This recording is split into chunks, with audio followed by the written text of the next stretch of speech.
नमस्ते बच्चों। कई बच्चों के कमेंट आ रहे थे कि सर एक बार मॉडल पेपर लेकर आइए। और आज के इस वीडियो में हम जो मॉडल पेपर है जो 2021 में एग्ज़ाम होने जा रही है उसी के ऊपर आधारित हम मॉडल पेपर लेकर आए हैं। और इस मॉडल पेपर को हम विस्तार से यहाँ पर इस वीडियो के अंदर बताएंगे कि किस टाइप के क्वेश्चन आपको पूछे जाएंगे और किस टाइप का आपको पेपर मिलेगा। तो उसी के ऊपर आधारित हम ये पेपर लेकर आए हैं ताकि आपको अच्छी तरह से समझ में आ जाए कि किस प्रकार से क्वेश्चन आएंगे और किस प्रकार से पेपर आएगा। चलिए शुरू करते हैं हम बिगड़ देरी से। यहाँ पर आपको दिखाई दे रहा होगा समय आपका वही रहेगा, यानी कि 3.15 यानी कि 3 घंटे और 15 मिनट का ये पेपर होगा। और पूर्णांक आपको यहाँ पे दिख रहा होगा जो 24 नंबर का होगा। यहाँ पर परीक्षार्थियों के लिए सामान्य निर्देश दे रखे हैं जो आप यहाँ पर देख सकते हो। परीक्षार्थी सर्वप्रथम अपने प्रश्न पत्र पर नामांकित अनिवार्य लिखें और सभी प्रश्न करने अनिवार्य हैं। प्रत्येक प्रश्न का उत्तर दी गई उत्तर पुस्तिका में ही लिखें। और नेक्स्ट 4 नंबर पे दे रखा है जिन प्रश्नों में आंतरिक खंड है उन सभी के उत्तर एक साथ ही लिखें। नेक्स्ट 5वां है प्रश्न पत्र की हिंदी पर अंग्रेजी रूपांतरण में किसी प्रकार की त्रुटि अंतर विरोधाभास होने पर हिंदी भाषा के प्रश्न को सही माने। तो कौन सी भाषा को सही मानना है? हिंदी भाषा को। नेक्स्ट है प्रश्न संख्या 16 से 21 में आंतरिक विकल्प दे रखा है। और 7वां है प्रश्न संख्या 22 से 23 में आंतरिक विकल्प 2 हैं। और 8वां है प्रश्न का उत्तर लिखने से पूर्व प्रश्न का क्रमांक अवश्य लिखना है। और 9वां है प्रश्नों का अंक भार निम्नानुसार है। तो ये हमें देखना जरूरी है कि किस प्रकार के क्वेश्चन आएंगे और किस टाइप के क्वेश्चन होंगे और उनके कितने अंक भार होंगे। तो यहाँ पर देखो आपको दिखाई दे रहा होगा खंड ए, जिसमें पहला क्वेश्चन है बहुविकल्प प्रश्न जो 1 से 8 तक आएंगे, यानी कि 8 क्वेश्चन आपको पूछे जाएंगे बहुविकल्प क्वेश्चन, जो प्रत्येक क्वेश्चन आपका 1/4 का होगा। अगर आपको सही तरीके से दिखाई नहीं दे रहा है तो मैं थोड़ा झूम कर लेता हूँ ताकि आपको अच्छी तरह से दिखाई दे। यहाँ आपको दिखाई दे रहा होगा 1/4, यानी कि प्रत्येक क्वेश्चन आपका 1/4 का होगा। और कुल अंक बार यानी कि 8 क्वेश्चनों का कुल अंक बार होगा 2, यानी कि 2 नंबर आपको मिलेंगे। नेक्स्ट 2 से 8 क्वेश्चन तक, यानी कि 2 से लेकर 8 क्वेश्चनों तक 1/2 अंक बार होगा प्रत्येक क्वेश्चन का। और कुल अंक बार होगा 3 सही 1/2। 9 से 11 क्वेश्चन है जो प्रत्येक एक यानी कि आधा नंबर का क्वेश्चन होगा और कुल अंक बार होगा 1.5 नंबर का। इसके बाद हम बात करें खंड ब की, तो खंड ब में देख लीजिए आप 12 से 15 तक क्वेश्चन होंगे और प्रत्येक क्वेश्चन 1 नंबर का होगा। प्रत्येक क्वेश्चन 1 नंबर का होगा।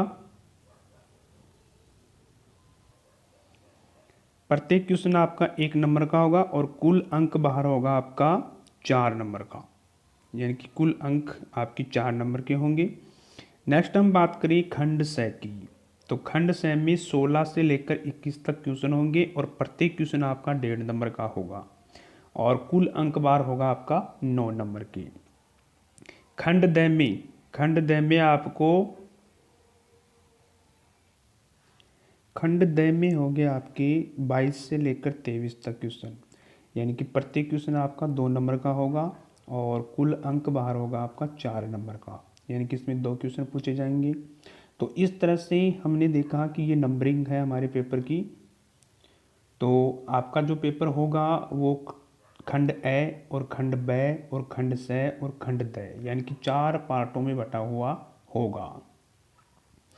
इसी तरह से हम देखते हैं कि किस प्रकार के क्वेश्चन पूछे जाएंगे। तो खंड ए से हम शुरू करते हैं, सेक्शन ए से। यहाँ पर आपको दिखाई दे रहे होंगे बहुविकल्प क्वेश्चन। यहाँ पर आपको दिखाई दे रहे होंगे बहुविकल्प क्वेश्चन। जिसमें हमारा पहला क्वेश्चन है, आदमकद चित्रण राजस्थान की किस शैली में हुआ है? तो ऑप्शन हमारे नीचे दे रखे हैं, किशनगढ़ शैली में, बीकानेर शैली में, जयपुर शैली में और मेवाड़ शैली में। तो यहाँ पर मैं साथ साथ आपको जो ये आधा नंबर के 1/4 नंबर के क्वेश्चन है उनके आंसर बताता जाऊँगा मैं। तो आदमकद चित्र बने हैं सबसे ज़्यादा जयपुर शैली के अंदर। इसका आंसर क्या होगा? जयपुर शैली। नेक्स्ट हम बात करें दूसरा क्वेश्चन, बनीठनी राजस्थान की किस शैली का चित्र है? बनीठनी राजस्थान की किस शैली का चित्र है? तो जयपुर शैली, किशनगढ़ शैली, नाथद्वारा या कोटा शैली? तो इसमें किशनगढ़ शैली है। नेक्स्ट है हमारा क्वेश्चन, भारत माता चित्र बंगाल शैली के किस कलाकार ने चित्रित किया है? अवनींद्रनाथ टैगोर, नंदलाल बसु, आसित कुमार हलदार, रविंद्रनाथ टैगोर। तो ये चित्र बनाया था अवनींद्रनाथ टैगोर ने। अवनींद्रनाथ टैगोर ने। ये अवनींद्रनाथ ठाकुर भी हैं, यानी कि अवनींद्रनाथ ठाकुर इन्हीं को ही कहा जाता है। नेक्स्ट क्वेश्चन है हमारा, अमृता शेरगिल। अमृता शेरगिल का जन्म कहाँ हुआ है? पेरिस, हंगरी, बुडापेस्ट यानी कि फ्रांस, इटली। हंगरी राजधानी है बुडापेस्ट की, तो ये हंगरी बुडापेस्ट में ही इनका जन्म हुआ था। नेक्स्ट हम बात करें मुर्गों की लड़ाई। मुर्गों की लड़ाई नामक चित्र किस आधुनिक कलाकार द्वारा बनाया गया था? जगदीश स्वामीनाथन, ए रामचंद्रन, के हेबर, भावेश चंद्र सान्याल। तो इसके चित्रकार थे के हेबर, कांटीगेरी कृष्ण हेबर। आपको ये जो शॉर्ट में नाम दे रखे हैं उनके आपको विस्तार से नाम भी पूछे जा सकते हैं, पूर्ण नाम भी पूछे जा सकते हैं। तो इसका जो पूरा नाम है वो कांटीगेरी कृष्ण हेबर है। नेक्स्ट हम बात करें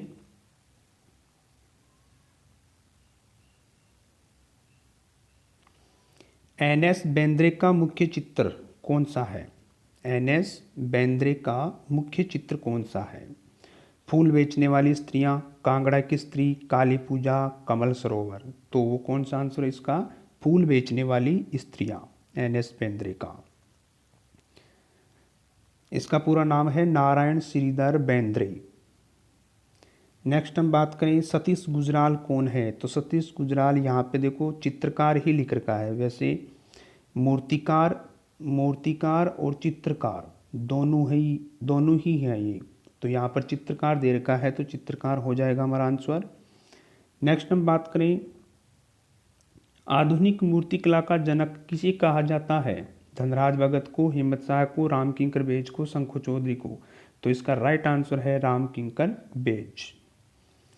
नेक्स्ट है जहांगीर के चित्रकार अबुल हसन को किस उपाधि से विभूषित किया था? तो ये किया था नादिरू जमा। इसी में एक चित्रकार और थे जो उस्ताद मंसूर थे। उस्ताद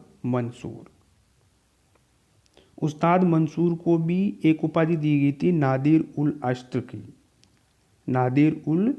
की। नेक्स्ट क्वेश्चन है हमारा, ऊंट की खाल पर राजस्थान की किस शैली में चित्रण हुआ है? तो ऊंट की खाल पर जो चित्रण हुआ है, चित्रण का कार्य हुआ है, वो हुआ है बीकानेर शैली में। कौन सी शैली में? बीकानेर शैली में। नेक्स्ट क्वेश्चन की बात करें हम, 12 मासा चित्रण से क्या तात्पर्य है? तो 12 मासा का मतलब होता है 12 महीनों का सार। कितने महीनों का? 12 महीनों का सार। तो 12 महीनों को लेकर एक चित्र श्रृंखला बनाई गई थी, बस यही इसका अर्थ है। नेक्स्ट हम बात करें यामिनी राय का जन्म कब व कहाँ हुआ था? यामिनी राय का जन्म, तो यामिनी राय का जन्म हुआ था बांकुरा। कहाँ हुआ था? बांकुरा पश्चिमी बंगाल में इनका जन्म हुआ था। और कब हुआ था? 1887 ईस्वी में। इसी तरीके से आपको और भी क्वेश्चन पूछे जा सकते हैं। यहाँ पे यामिनी राय का जन्म पूछा है तो और किसी चित्रकार का भी नाम जन्म पूछा जा सकता है और जन्म कहाँ हुआ था, कब हुआ था। नेक्स्ट क्वेश्चन है हमारा, चोलकालीन नटराज मूर्ति शिल्प किस धातु से बनी है? तो ये कांस्य धातु से बनी हुई है। किस धातु से? कांस्य धातु से। नेक्स्ट है, महाबलीपुरम स्थित शिल्प तीर्थम को अन्य किन नामों से जाना जाता है? तो अन्य नाम, इसका दूसरा नाम क्या है? भागीरथ की तपस्या। भागीरथ की तपस्या के नाम से भी जाना जाता है इसको, भागीरथ की तपस्या के नाम से। नेक्स्ट है, जगदीश स्वामीनाथन की कृतियों की विशेषता का संक्षिप्त टिप्पणी लिखिए। अब ये आपके बुक में दे रखा है जगदीश स्वामीनाथन की कृतियाँ, तो यहाँ पर मैं विस्तार से तो नहीं बता सकता, तो आप ये बुक में देख लीजिएगा। जो जगदीश स्वामीनाथन हैं उनकी विशेषता के बारे में संक्षिप्त में टिप्पणी लिखाई गई है यहाँ पे। नेक्स्ट है, चांद बावड़ी। चांद बावड़ी का निर्माण राजा चांद ने करवाया था। किसने करवाया था? राजा चांद ने करवाया था। नेक्स्ट क्वेश्चन की हम बात करें तो वो है, धेलवाड़ा जैन मंदिर कहाँ पर स्थित है? तो धेलवाड़ा जैन मंदिर आपका माउंट आबू सिरोही में है। माउंट आबू सिरोही, जो राजस्थान का जिला है सिरोही में स्थित है। नेक्स्ट हम बात करें वनराज मूर्ति शिल्प, यानी कि वनराज मूर्ति शिल्प की मूर्तिकार कौन है? तो वो है मृणालिनी मुखर्जी। कौन है? मृणालिनी मुखर्जी। और इनका जन्म हुआ था 1949 ईस्वी में, और कहाँ हुआ था? मुंबई के अंदर। तो एक चीज़ का यहाँ पर आप ध्यान रखना, किसी भी कलाकार की जीवनी जरूर पढ़ के जरूर याद रखना, और उनका जन्म और जन्म कब हुआ। तो आपको 1 या 2 क्वेश्चन जरूर पूछे जाएंगे। नीचे आप क्वेश्चन देख सकते हैं, 12वां क्वेश्चन, और यहाँ पे पूछा गया आपको सभी है, सभी से आप क्या समझते हैं? तो सभी एक मुगल शैली के अंदर ये व्यक्ति चित्र बनाए जाते थे, तो व्यक्ति चित्रों को ही सभी कहा जाता है। जहांगीर कालीन मुगल काल की विशेषताएं, तो आप ये बुक से आपको देखना होगा, क्योंकि मैं आपको इतना तो नहीं बता सकता यहाँ पर।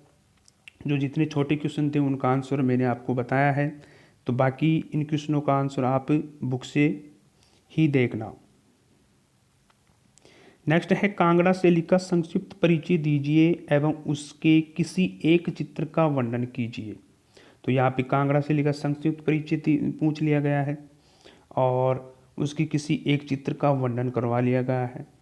तो संक्षिप्त वर्ण परिचय लिख देना है इसमें, और एक किसी भी चित्र का जो आपको पता है उसका वर्णन कर देना है।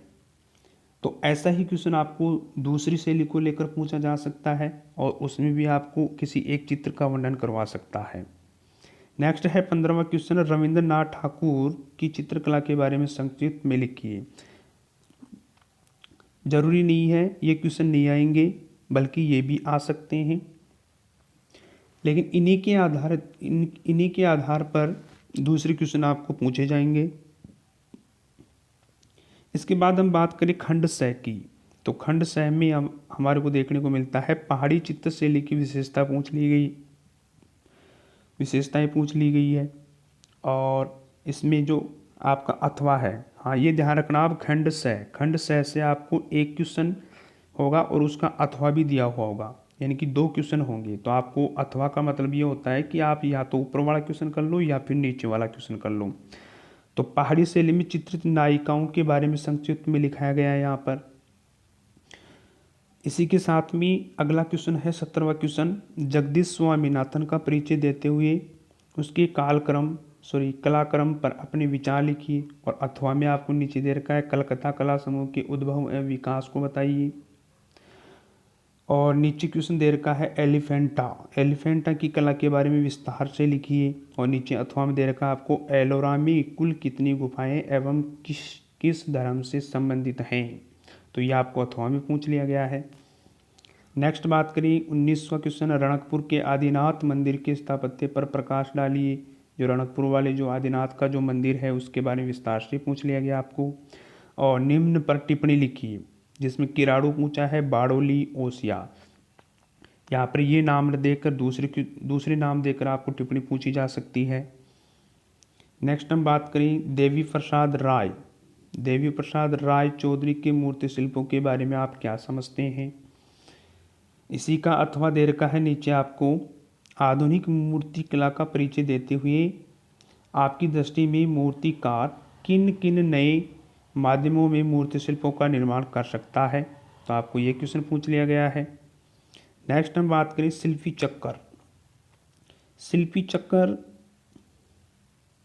कला समूह के उद्भव एवं विकास को बताइए। और अथवा में आपको दिया गया है प्रोग्रेसिव आर्टिस्ट ग्रुप पर संक्षिप्त जानकारी दीजिए। नेक्स्ट हम खंड द की बात करेंगे। तो खंड द के अंदर 2 क्वेश्चन पूछे जाएंगे आपको। अवनींद्र नाथ टैगोर का भारतीय कला में क्या योगदान रहा है, स्पष्ट कीजिए। यहाँ पर आपको 2 अथवा दिया हुआ होगा। कितने अथवा आएंगे? 2 क्वेश्चन अथवा में आएंगे। और जिसमें पहला है नंदलाल बोस का आधुनिक भारतीय कला के विकास में योगदान है, अपने विचार लिखिए। और नेक्स्ट जो अथवा है उसमें दे रखा है बंगाल से लिखिए किस चित्रकार ने आपको सर्वाधिक प्रभावित किया है और क्यों किया है। नेक्स्ट हम बात करें 23वां क्वेश्चन, जो हमारा अंतिम क्वेश्चन है। किशनगढ़ शैली की विस्तृत व्याख्या कीजिए। और अथवा में दे रखा है राजस्थानी शैली की विस्तृत व्याख्या कीजिए। नेक्स्ट अथवा में दे रखा है मेवाड़ शैली के मुख्य चित्रकारों की विशेषताओं का वर्णन कीजिए। यहाँ पर एक चीज़ का ध्यान रखना आप, जहाँ तक हो सके निबंधात्मक क्वेश्चन आपको एक तो राजस्थान की जो लघु चित्र शैली है वहाँ से पूछा जा सकता है। और जो दूसरा क्वेश्चन आपको पूछा जा सकता है निबंधात्मक क्वेश्चन, वो आपको बंगाल शैली से पूछा जा सकता है। तो इस तरह से हमने 23 क्वेश्चन देखे हैं। और इसी प्रकार का आपको 2021 में जो बोर्ड एग्ज़ाम होने जा रही है उस एग्ज़ाम में इसी प्रकार का आपको पेपर पूछा जाएगा। तो आई होप, मैं आशा करता हूँ आपको यह पेपर अच्छी तरह से समझ में आ गया होगा। इसी तरह से आप वीडियो को शेयर ज़रूर कीजिएगा।